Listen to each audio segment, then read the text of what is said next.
Assalamualaikum warahmatullahi wabarakatuh. Selamat pagi, salam sejahtera untuk kita semua. Shalom, Om Swastiastu, Namo Buddhaya, salam kebajikan. Yang kami hormati selaku Kaprodi PGSD Universitas Ibu Siti Masfuah, SPD, MPD. Yang saya hormati Bapak Denny Agung Santoso, MPD, dan juga seluruh dosen PGSD Universitas Muria Kudus. Tidak lupa juga teman-teman yang saya sayangi. Marilah kita ucapkan puji dan syukur kita kehadirat Tuhan Yang Maha Esa. Berkat rahmat dan hidayahnya, kita dapat berkumpul pada hari ini dengan keadaan sehat walafiat. Saya selaku moderator terlebih dahulu akan membacakan visi dan misi prodi sebagai berikut. A. Visi keilmuan. Mengembangkan pendidikan guru sekolah dasar yang selaras dengan prinsip konstruktivisme berbasis kearifan lokal guna menghasilkan lulusan yang unggul. B. Tujuan. Tujuan program studi pendidikan guru sekolah dasar Universitas Muria Kudus yaitu untuk meningkatkan kualitas program studi meliputi meningkatkan kemampuan kelembagaan program studi pendidikan guru sekolah dasar FKIP UMK agar tercapai efektivitas dan efisiensi sebagai program studi yang memiliki jati diri berkependidikan berbasis kearifan lokal dan berwawasan global. Menyelenggarakan pendidikan melalui pembelajaran berbasis karakter, literasi, 6C, yaitu critical thinking, collaboration, creative thinking, character education, citizenship, and communication. Dan HOTS, yaitu higher order thinking skills, untuk meningkatkan kualitas pendidik sekolah dasar. Menghasilkan sumber daya manusia yang memiliki keahlian akademik dalam bidang studi pendidikan dasar dengan penekanan semangat kearifan lokal dan kepentingan nasional dalam era global, khususnya pada kemampuan mengelola dan mengembangkan proses pembelajaran tingkat sekolah dasar. B. Kemampuan menjadi peneliti dasar atau pemula di bidang pendidikan dasar, khususnya pada penelitian tindakan kelas. C. Kemampuan menjadi praktisi di tingkat pendidikan dasar, menghasilkan penelitian yang menunjang pengembangan pendidikan dan pengajaran, ilmu pengetahuan, teknologi, dan seni dalam bidang pendidikan dasar. Menghasilkan program-program kegiatan pengabdian kepada masyarakat untuk ikut memberdayakan dan melayani masyarakat di bidang pendidikan dasar. Menghasilkan kerjasama dengan berbagai lembaga dalam dan luar negeri. Baik, tadi adalah visi dan misi prodi yang telah saya bacakan. Semoga teman-temanku semua tetap sehat selalu dan selalu dalam lindungan Tuhan Yang Maha Esa. Amin ya robbal alamin. Baik, di sini bertemu dengan saya Talita Adelia Kotrunada di podcast yang akan membahas tentang dasar statistika pendidikan. Nah, di podcast kali ini kita kedatangan tamu yang luar biasa spesial. Langsung saja kita sapa Bapak Denny Agung Santoso, MPD. Dipersilakan kepada Bapak Denny Agung Santoso untuk memaparkan materi. Silakan, Pak. Assalamualaikum warahmatullahi wabarakatuh. Waalaikumsalam warahmatullahi wabarakatuh. Saya share screen.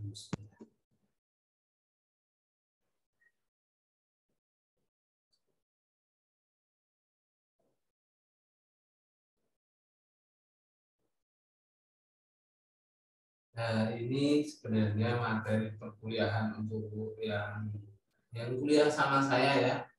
Berapa ini yang join kuliah kelas berapa? 4 DEF. Kayak absen loh ya. Kalau nggak hadir. Gimana Mbak kalau nggak hadir? Kenapa jawabannya? Iya, Pak, ya. Ini materi yang kelompok yang pertama daripada saya terangkan satu-satu di kelas 3 kelas itu mending saya taruh di sini ceritanya seperti itu. Yang ini tentang statistika deskriptif dan visualisasi data. Bagi yang tugas materinya ini silahkan dicermati. Saya tidak akan terlalu banyak rumus di sini, kebanyakan rumus nanti juga kurang sip ya. Untuk statistika sendiri seperti yang kita tahu, statistika tujuannya itu mengumpulkan data, menyusun data, mengorganisasi, menyajikan, menganalisis dan mengartikan. Nah, di sini kita mau tekankan yaitu menyajikan data. Dimana kalau kita bisa menyajikan data dengan bagus, dengan enak, nanti dilihatnya ketika orang melihat itu tidak hanya melihat data, ratusan baris dalam Excel atau dalam SPSS seperti itu, kita bisa melihat kesimpulannya dalam sekali pandang, harapannya seperti itu. Dan selain itu, kita harusnya selaku peneliti harusnya bisa menarasikan data tersebut, tidak hanya mengulangi apa yang ada di dalam tabel atau diagram diulangi lagi dalam kalimat, tidak seperti itu, tapi nanti kita bahas, kita coba bahas. Artinya nanti kita akan menjelaskan fenomena dan menjawab masalah. Jawab pertanyaan kita, penasaran misalnya. Misalnya saya punya pertanyaan, Mbak siapa namanya Mbak? Talita. Apakah Mbak Talita cantik? Nah, maka pertanyaan itu harus kita perjelas dulu. Cantik menurut siapa? Cantik indikatornya apa? Misalnya saya perjelas lagi, apakah Mbak Talita itu cantik menurut mayoritas mahasiswa PGSD? Menurut indikator dari ibunya. Nah, misalnya seperti itu. Jadi nanti saya tanya kepada ibunya, Bu, indikator cantik menurut jenengan apa? Misalnya, oh ada 1, 2, 3, 4, cantik itu kalau pagi sikat gigi, kalau kalau dandan cepat, kalau makan rapi, misalnya gitu. Terus indikator dari seseorang yang saya anggap ahli itu nanti saya akan tanyakan kepada sampel saya. Maksud PGSD kan ada 351 angkatan ini.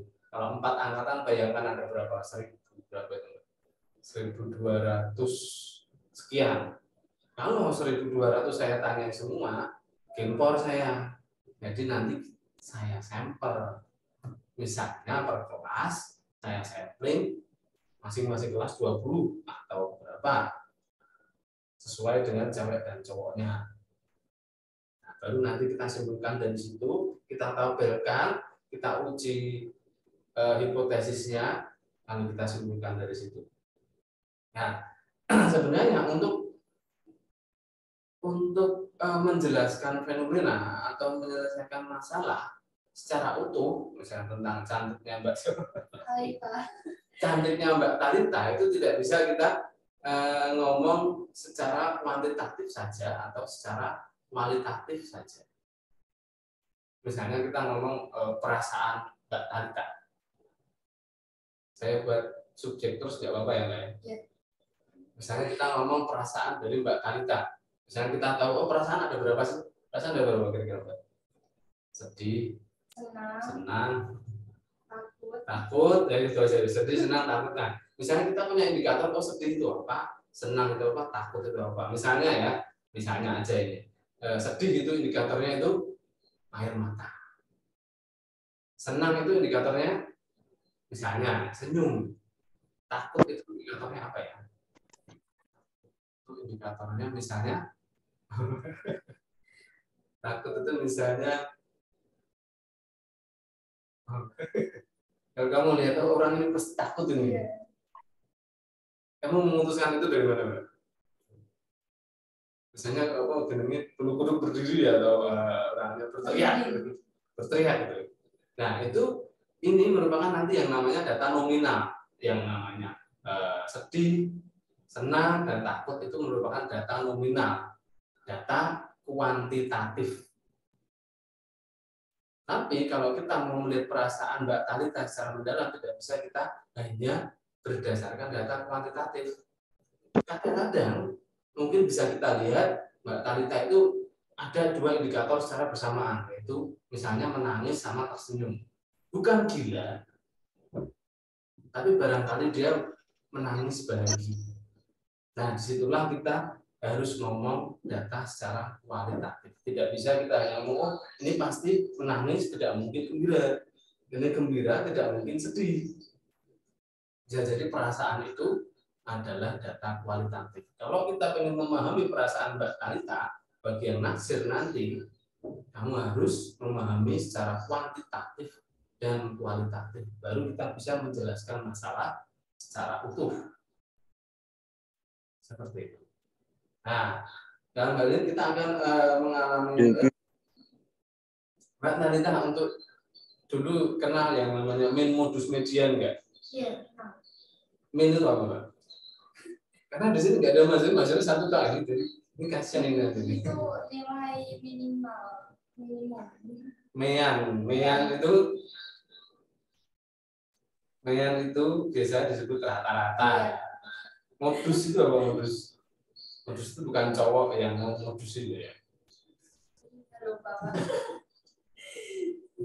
Nanti kita juga akan membahas modus median, tapi sedikit aja.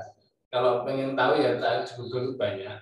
Yang saya minta di sini kita bisa memaknai data dan memahami itu.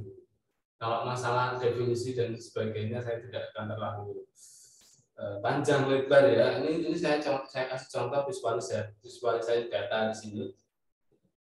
Nah, ini mungkin akan tidak terlalu tidak terlalu relevan untuk masa lalu atau masa kedepannya. Oke. Nah, misalnya ini adalah salah satu visualisasi data. Sekali pandang bisa tahu artinya nggak Mbak Talita? Yang ini.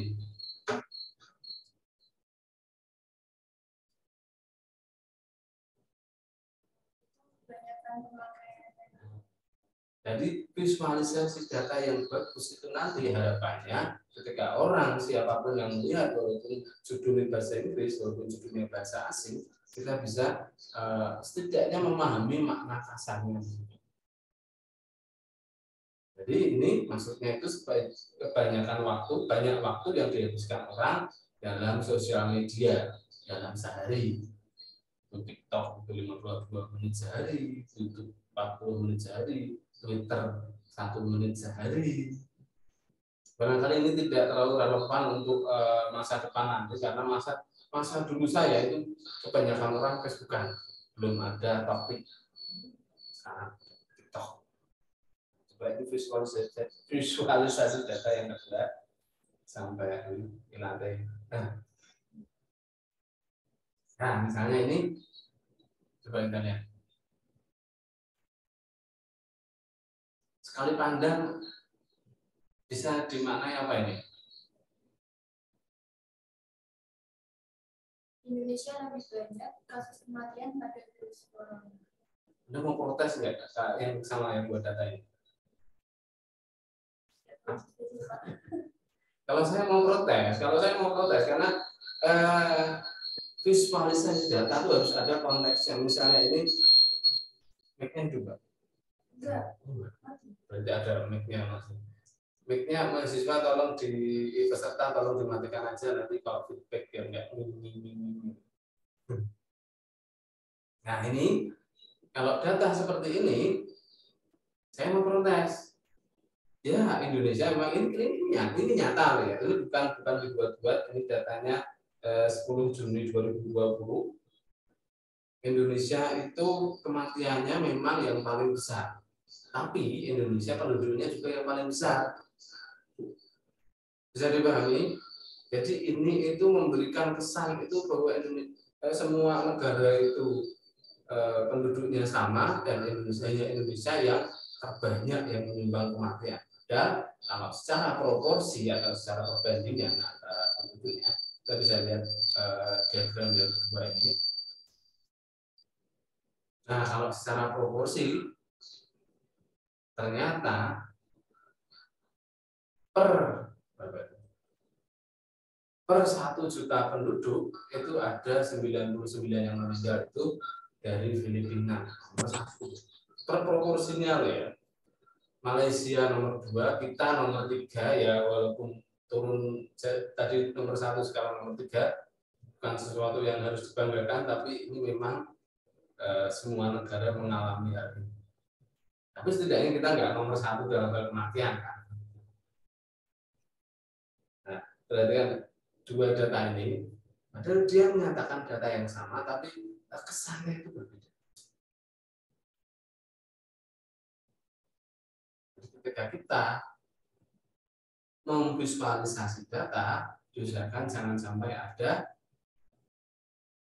salah pengertian dari maksud untuk ini yang ketiga. Ya agak gimana? Mbak Talita mudeng ya itu datanya. Nah, saya jelaskan ya, saya jelaskan. Ini adalah kondisi ekonomi dunia.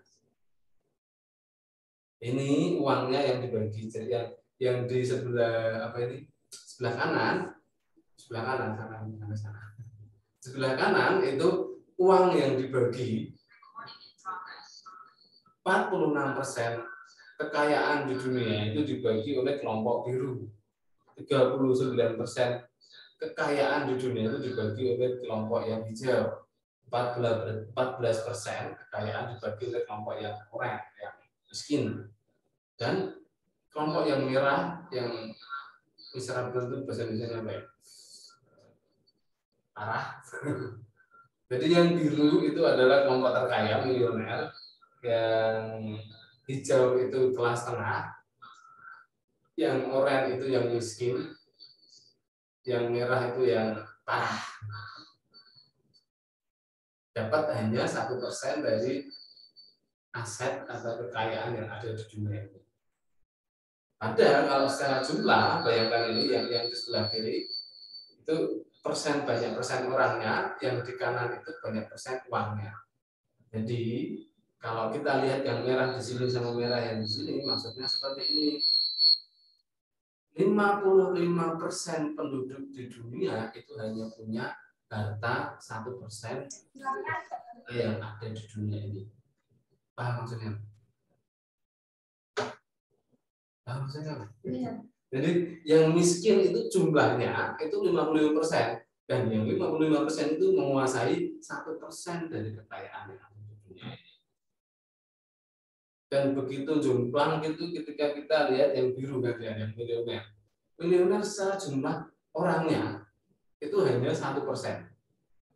Tapi dia yang 1% orang itu dia menguasai hampir separuh dari kekayaan di dunia ini. Ini nyata.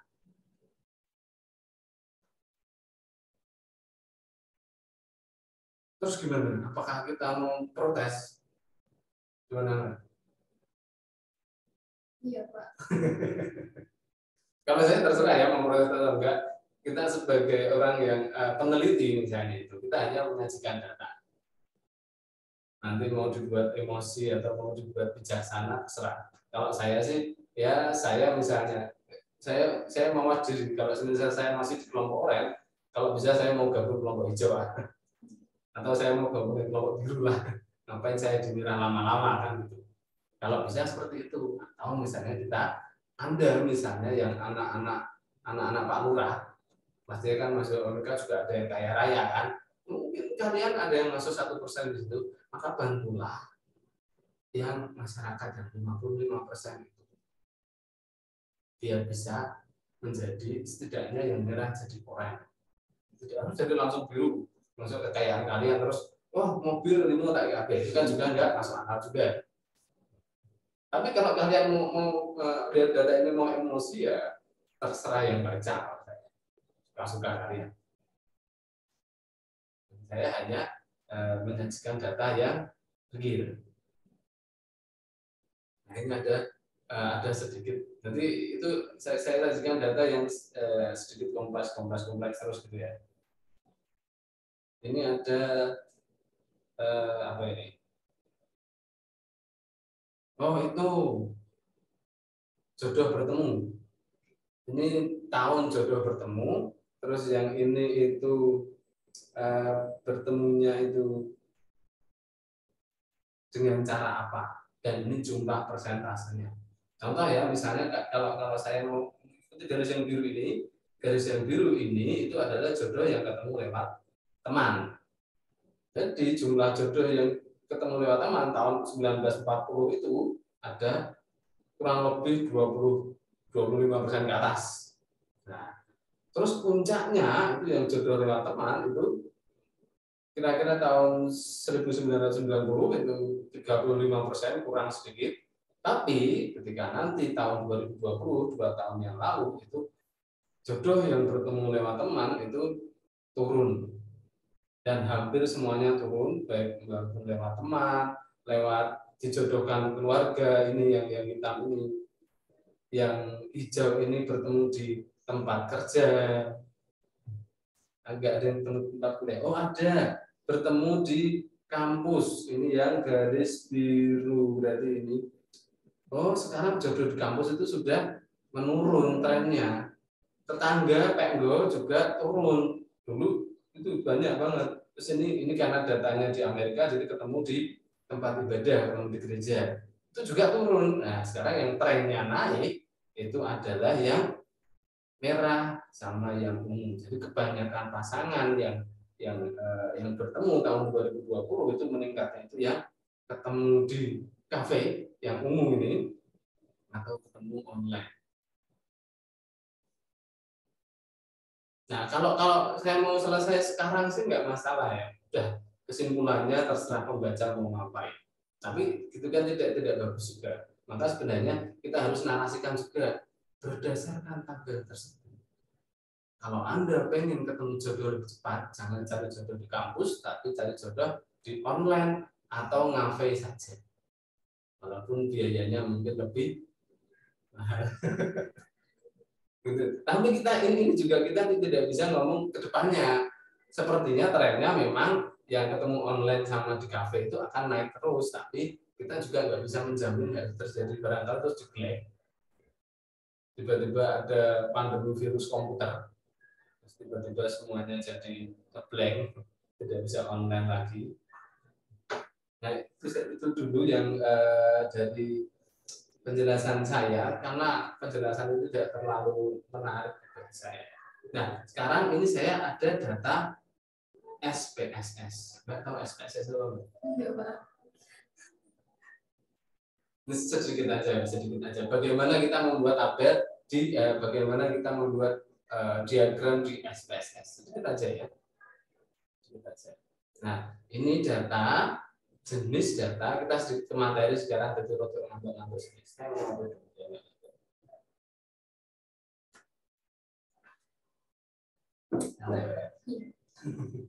Ini data, tadi saya singgung sedikit, ada yang namanya data nominal. Nominal itu dari bahasa Latin yang namanya nomo itu, tahu nggak Mbak nomo itu apa? Nomo itu adalah nama. Jadi data yang gender ini, jadi pria dan wanita itu hanya nama saja, tidak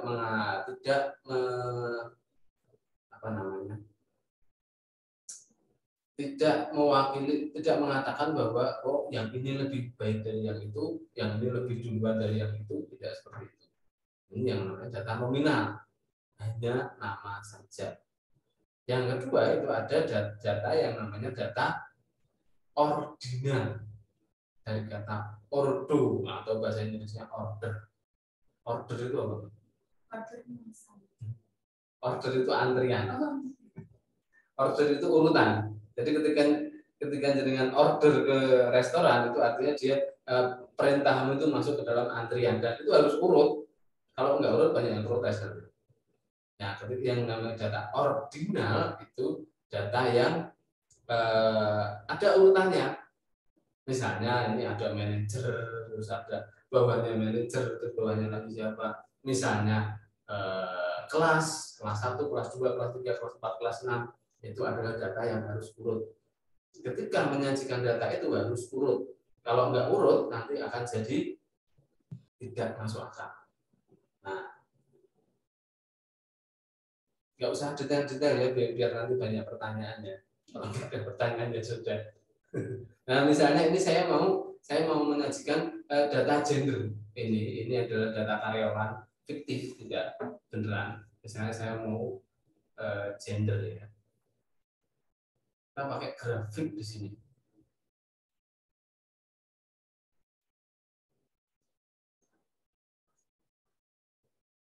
Kita cari yang diagram.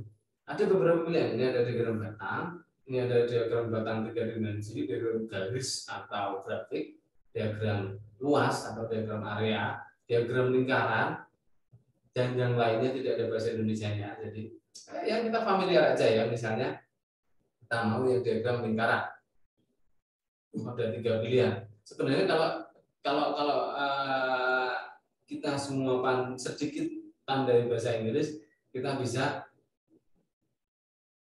milih aja yang mana. Nah, misalnya ini yang saya pilih yang atas ya. Agak lama karena laptop saya. Nah, di sini masih ada pilihan lagi yang membuat orang grogi untuk memakai SPSS itu.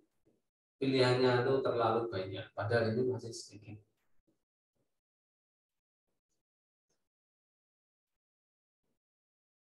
Nah, ini N itu adalah banyaknya. Nanti kita bisa ngitung gendernya per gendernya itu. Tinggal yang kita mau hitung apa. Untuk diagram lingkaran lebih baik kita itu datanya yang data nominal atau original tadi. Ini tinggal oke saja sebenarnya.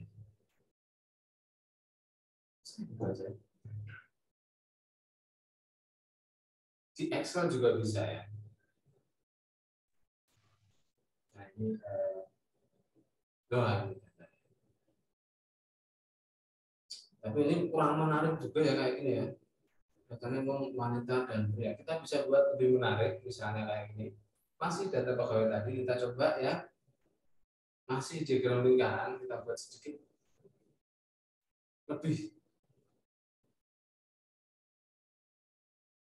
Nah, ini kita bisa tambahkan di kategori pekerjaan.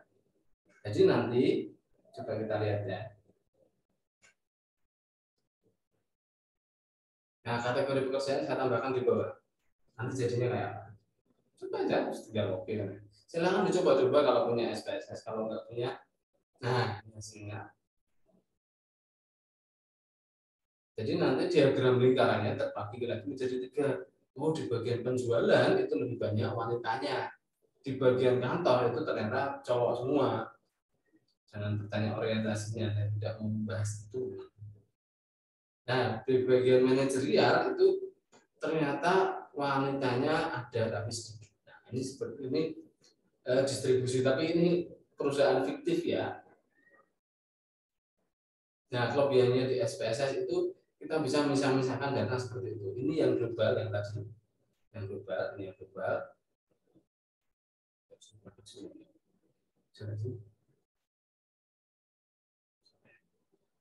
Nah, susahnya itu tidak bisa diperkecil dari. Ini adalah global ya. Yang ini adalah distribusi per tingkat per jenis pekerjaannya. Ada juga yang kita bisa bermain di grafik-grafik yang lain. Ada banyak, silakan dicoba-coba. Kalau mau dicoba-coba sendirian di kamar mandi. Sayang sekali SPSS tidak ada versi Android-nya, hanya ada versi Windows. Tapi ada beberapa yang kalau mau itu pakai Canva juga bisa sebenarnya kalau mau. Caranya cari sendiri. Karena yang penting itu kalian nanti bisa belajar sendiri. Mbak, siapa? Mbak Talita, kalian mau nyoba grafik yang mana, Mbak?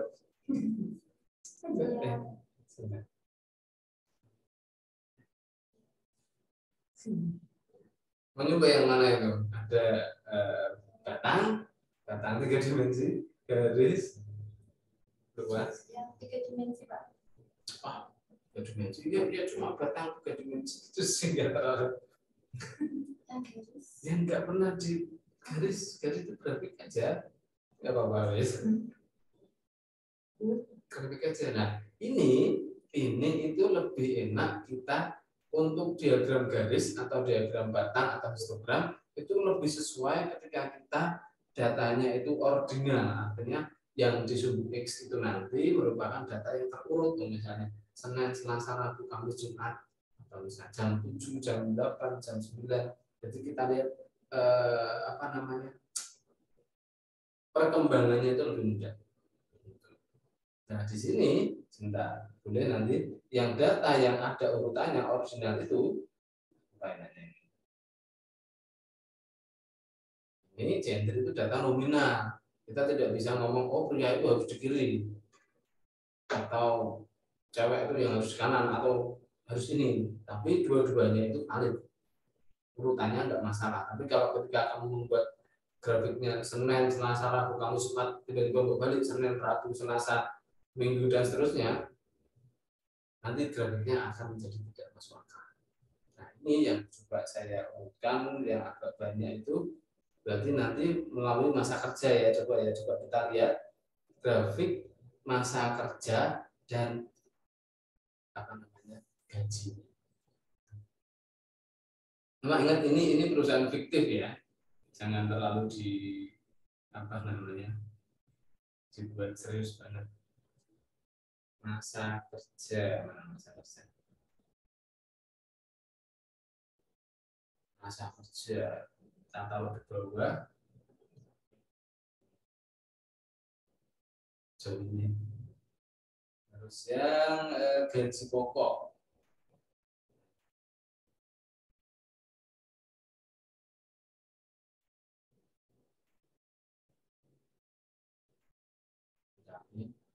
kita rata saja gaji pokoknya di sini, masa kerjanya di. Kalau misal pilihan seperti ini bingung, Anda bisa pakai yang pilihan yang ini juga misalnya ya, grafik yang chart builder ini. Yang penting mau nyoba-nyoba, salah nggak apa-apa. Saya juga nyoba-nyoba sebenarnya. Nah ini misalnya ada diagram garis yang ini, yang lain taruh aja di sini, digeser ke sana. Jadi kelihatan oh ini sumbu X-nya itu apa, sumbu Y-nya itu apa. Misalnya tadi ya sumbu X-nya itu kita coba yang data original yang tadi ada masa kerja. Aja di sini. Terus yang ini itu nanti kita taruh yang gaji pokoknya. Jadi nanti ada hubungan antara gaji pokok sama masa kerja. Nah, saya sekali ini layar saya kekecilan ketika saya umpatkan di bawah ini. Biar kelihatan OP-nya. Itu nggak kelihatan OP-nya. Nah, OP aja. Nah, ini udah kelihatan OP-nya. Kalau jendela yang tadi kurang familiar, kita bisa pakai ini juga ada diagram batang, diagram garis, diagram area, diagram lingkaran, scatter plot dan seterusnya.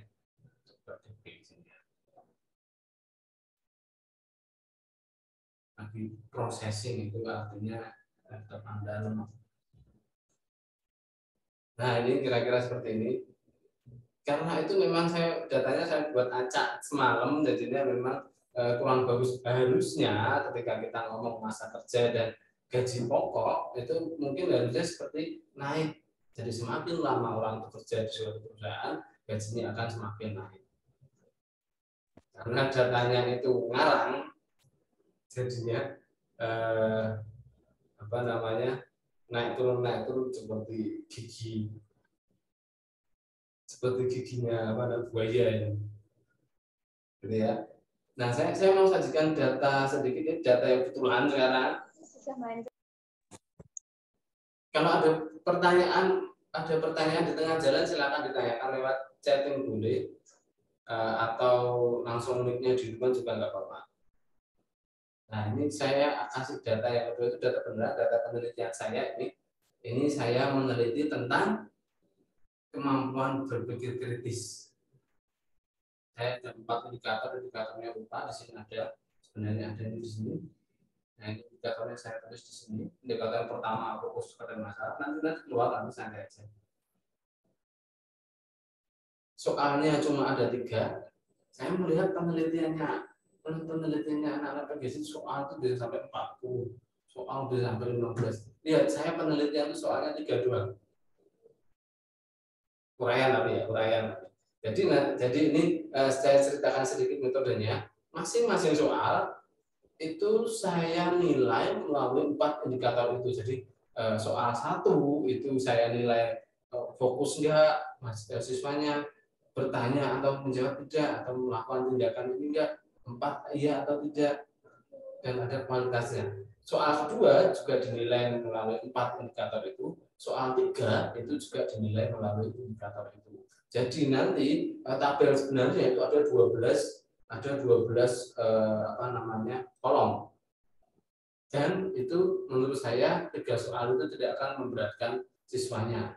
Ketika kalian membuat soal dari indikator, misalnya indikatornya ada 15, kamu buat 15 salah satu indikator 2 soal jadi 30 soal misalnya untuk anak SD. Kalau bukan tes beneran dia akan berat. Biasanya 10 soal itu akan dikerjakan beneran, selanjutnya itu dia soal paling dia akan ngarang. Kacaunya nanti setelah seperti itu data yang akan kita dapat itu nanti data yang skew bahasa Inggrisnya tidak sebenarnya. Jadi siswanya ngarang. Apalagi saya melihat ada yang membuat angket tuh Mbak, yang pernah ke validasi angket ke saya, itu CSD diberi angket 45 soal, bayangkan itu. Coba Mbak, kalau saya beri angket sekarang 45 soal, yang kamu kerjakan betulan berapa soal? Enggak semuanya sih Pak pasti. Iya kan? Iya. Kalau ada apalagi begini, ini cuma orang penelitian, bukan dari dosen itu. Paling ya orang efek yang bijinya. Paling kalau 45, ini mahasiswa ya. Diberi angka 45, kemungkinan yang dilihat hanya 20, yang sisanya ngarang. Jadi kalau kita mau meneliti betulan, kalau ingin datanya itu dapat data yang betulan, jangan kita sesuaikan dengan siswa. Soal 3 soal uraian. Tapi memang masing-masing soal saya yang repot. Satu soal saya akan nilai melalui 4 indikator. Tapi kalau yang repot yang meneliti kan nggak masalah. Jangan sampai kita merepotkan sekolah atau merepotkan guru atau akan merepotkan siswanya. Wes kayak soal 15 soal terus dikasih angka 45. Bagi guru sih dijali data ini, jali data ini. Padahal biasanya kadang itu guru kalau kalian datang ke sekolah mau penelitian, silakan. Dulu nebatin ben kayak mahasiswa semula tak pusing, tak belanja. Nah ini ceritanya ya. Nah ini jadi ada 3 soal, masing-masing soal saya nilai melalui 4 indikator. Kalau itu data betulan. Nah kemudian saya nilainya ini berdasarkan dari soal ini. 3 soal itu skalanya 100.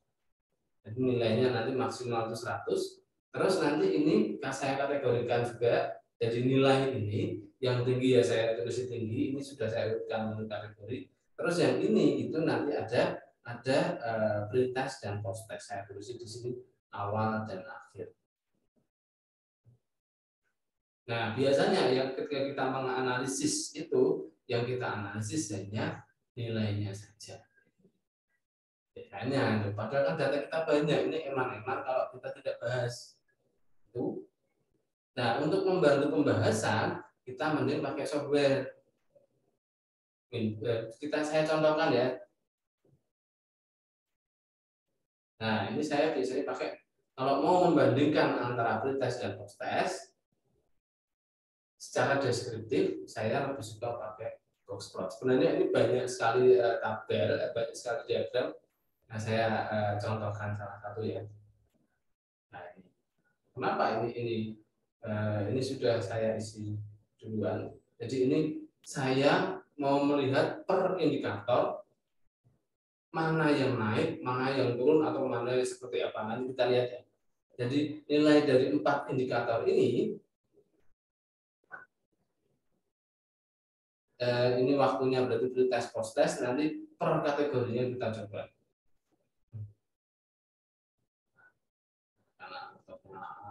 Jadi sabar prosesi. Nah ini apa namanya, box plot namanya. Box plot itu melihat persebaran data.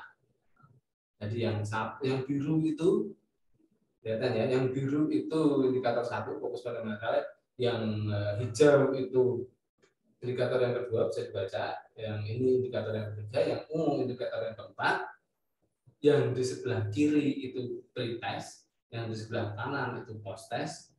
Ini saya urutkan tabelnya berdasarkan kategori nilainya, yang rendah, yang tinggi, dan sedang.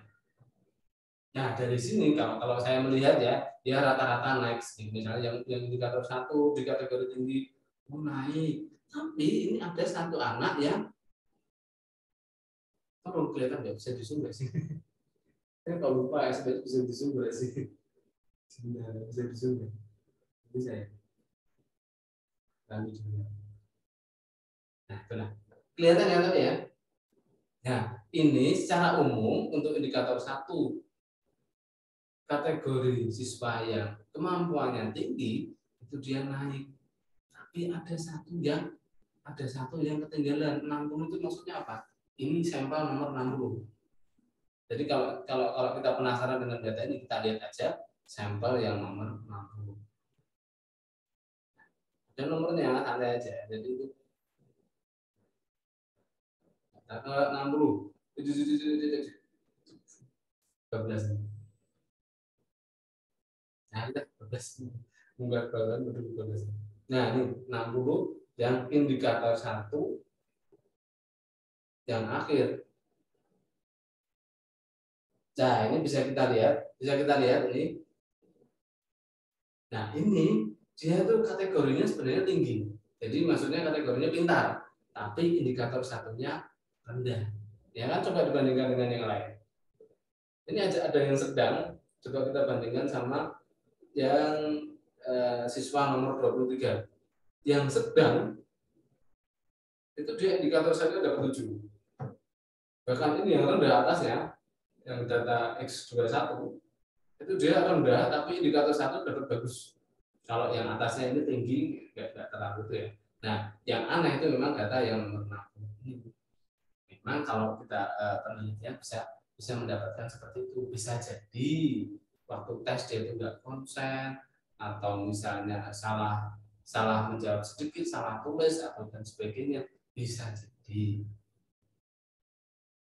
Nah, untuk itu kalau misalnya peneliti, kita sebagai peneliti itu penasaran, si subjek nomor 60 ini bisa kita wawancara untuk mendalaminya secara kualitatif. Entah kita wawancara langsung atau kita tanyakan ke gurunya, Bu, ini siswa nomor 60 kok tidak fokus pada masalah, itu indikator 1 ya. Memang biasanya seperti itu, Bu. Misalnya si Tanita itu, maka si Tanita biasanya kurang fokus dalam mengerjakan soal. Oh iya Mbak, itu memang dia pintar tapi kurang fokus. Dia masuk kategori tinggi tapi tidak fokus. Bisa kita bahas di pembahasan. Jadi pembahasan kita tidak miskin, tapi kita tetap berbantuan kepada tabel, data diagram. Nah, kita melihat yang, kalau saya lebih suka melihat yang tinggi sama rendah, yang detail-detail ya. Coba, ini ada lagi yang aneh nih. Subjek nomor 27. Dia itu kemampuannya rendah, hasil tesnya rendah, tapi dia indikator yang keduanya itu sangat tinggi. Subjek nomor 27. Ya, indikator yang kedua apa? Bertanya dan menjawab. Oh, berarti dia itu secara kemampuan rendah, tapi dia suka bertanya. Nanti kalau misalnya waktu pelaksanaan penelitian direkam, bisa kita lihat benar nggak siswa nomor 21 itu suka bertanya. Nah, suka bertanya ini apakah celelaan, apakah dia benar-benar menanyakan materi, atau dia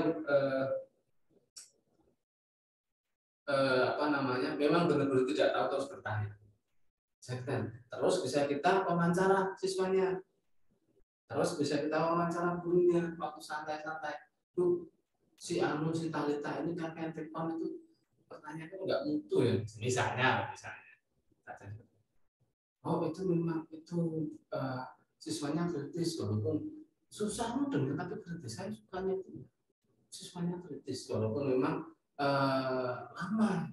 Cuma kalau kita perhatikan ya siswa tersebut nanti nilainya bisa tinggi, memang agak lambat daripada teman-temannya. Misalnya loh, tapi Mbak Talita ini kayaknya itu apa?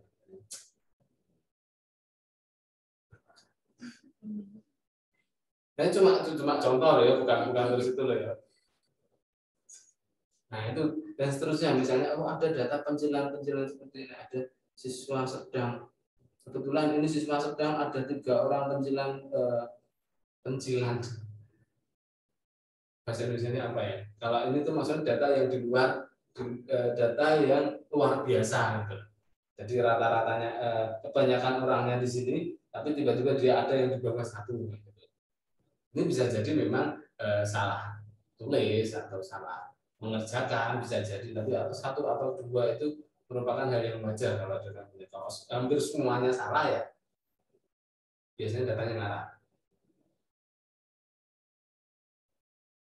Ini ada 3 subjek yang patut kita wawancara sebagai bahan penelitian kualitatif kita. Ini ada beberapa, ini yang bintang yang terlalu jauh, ini nomor 33. Ini 58 juga ada, nomor semisal itu. Kalau secara umum kita lihat naik semua ya memang ya.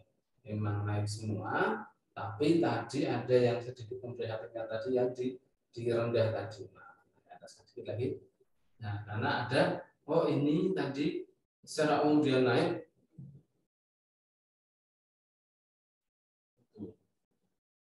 Laptop saya berhenti. Laptop saya berhenti. Di situ aja dulu. Nah, itu. Jadi secara umum dia naik, kecuali siswa nomor 60 tadi. Jadi ini nanti kalau kita bisa menguasai SPSS seperti tanya YouTube, tanya Google, nanti kita bisa memaksimalkan software kita untuk mengalami data. Mbak Talita mau bertanya dulu? Atau malah tambah bingung? Nggak usah banyak-banyak ya, segitu aja ya. Itu misalnya kita mendeskripsikan data, statistika deskriptif. Jadi kita menggunakan data untuk mendeskripsikan, artinya membuat penelitian kita narasinya itu lebih bagus, lebih menarik untuk dideloi, untuk dibaca, untuk dinikmati. Bayangkan kita membuat penelitian atau skripsi itu nanti itu merupakan warisan untuk adik-adik kelas kita, buat yang terbaik. Mungkin nggak sempurna, kita tahu mungkin nggak sempurna, tapi buatlah yang terbaik yang kalian bisa semenarik mungkin. Walaupun memang tidak sempurna, dosen-dosen juga kalau buat juga tidak sempurna. Misalnya Mas yang baru buat, tapi nggak masalah. Sekian dulu dari saya, materi nggak usah banyak-banyak. Biar banyak pertanyaan, kalau nggak banyak pertanyaan ya sudah. Assalamualaikum warahmatullahi wabarakatuh. Iya, kalau ada, nggak apa-apa.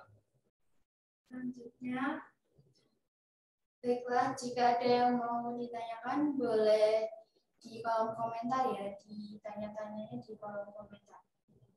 Mbak Talita mau dengar nggak? Ada yang mau saya penasaran nggak tahu apa? Baru pertama ini dulu. Mana? Tapi kan kalau statistika kan sudah ada di materi SD, ada SMP, ada SMA atau SMK? SMK jurusan? Tata Busana. Oh, Tata Busana itu apa? Kalau SMA kan ada yang sains sama IS ya, IPA sama IPS. Kalau di SMK juga ada yang golongan teknologi, ada yang golongan apa satunya itu lupa. Kalau tata busana masuknya itu ya pelajarannya kayak PS, jadinya ada statistikanya tapi kurang mendalam, tidak seperti yang IPA atau yang misalnya SMK-nya teknik mesin gitu.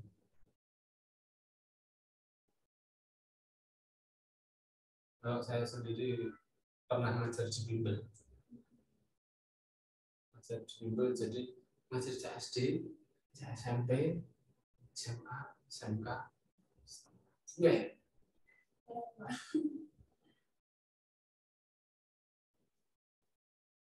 menurut saya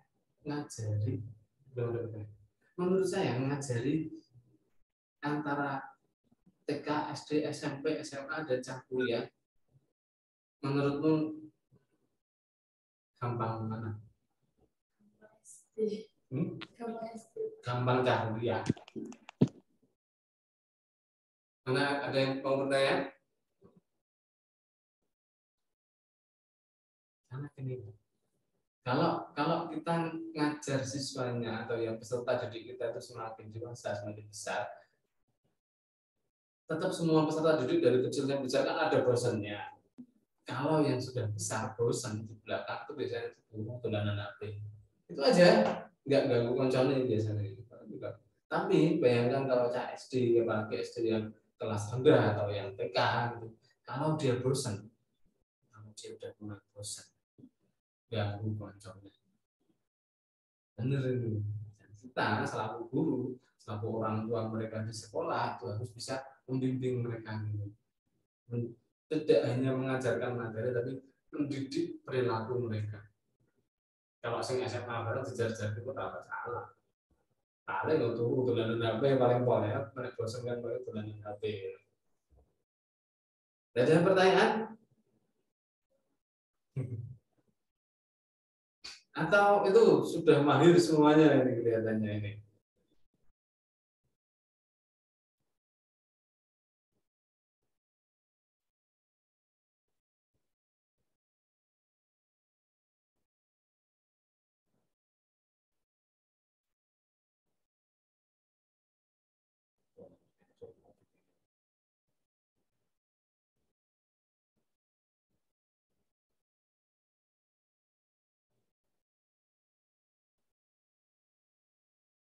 Tidak ada pertanyaan?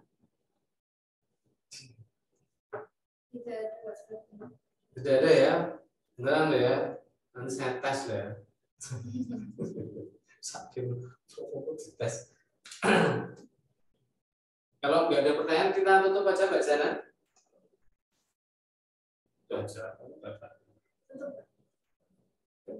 Kalau nggak ada pertanyaan ditutup silakan Mbak. Terima kasih kepada narasumber atas pemaparan materinya. Dan selanjutnya saya ucapkan terima kasih kepada seluruh peserta atas perhatian dan antusiasnya. Semoga materi tadi dapat mendatangkan manfaat bagi kita semua. Wabillahi taufiq wal hidayah. Wassalamualaikum warahmatullahi wabarakatuh. Waalaikumsalam.